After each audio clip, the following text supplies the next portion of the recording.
They do it in a through two big rolls of granite. They're like two big spindles, and the tea is aged in shade grown, so it's not going to get a lot of sun, which keeps it from turning a little more gray. Like if you look at this, the difference between this and a Chinese tea, the Chinese teas are out in open fields for the most part, and the more exclusive teas for ceremonial teas in Japan are actually kept under the same kind of shade cloth you use at a garden store or whatever, where you go out in the nursery and they've got it covered so that when you walk under there, you get like a shade canopy. Right. So, okay. So, and then this is your scoop, and the way this works is we just put whatever we can fit on the scoop. That's your serving. Okay. Okay. And this particular bowl is a matcha bowl. So we're going to drop that in.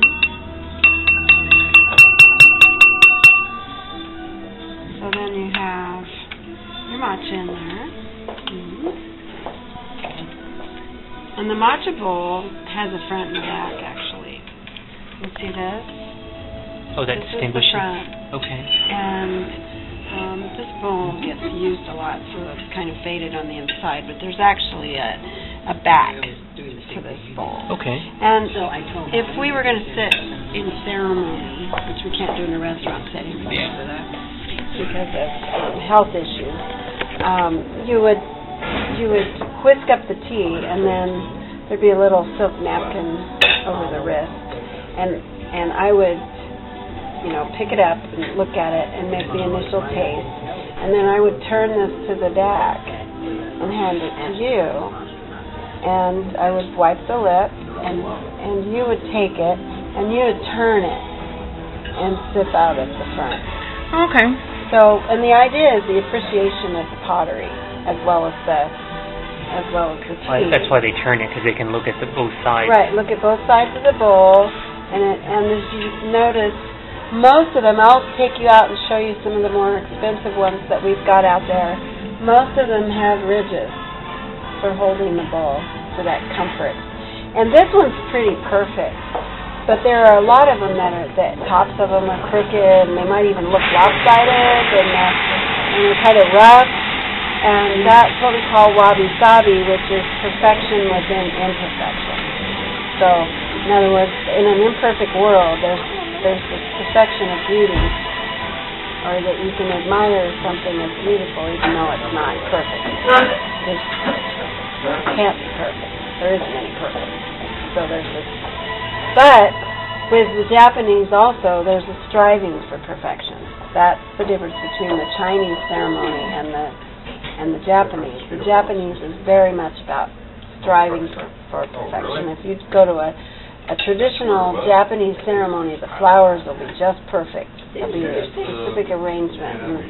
And there might be, weeds in there and stuff, but it's still going to be that perfect, And everything has its place, and it's, and with the Chinese ceremony, I do set my table up with everything having its place, and things go in a circle.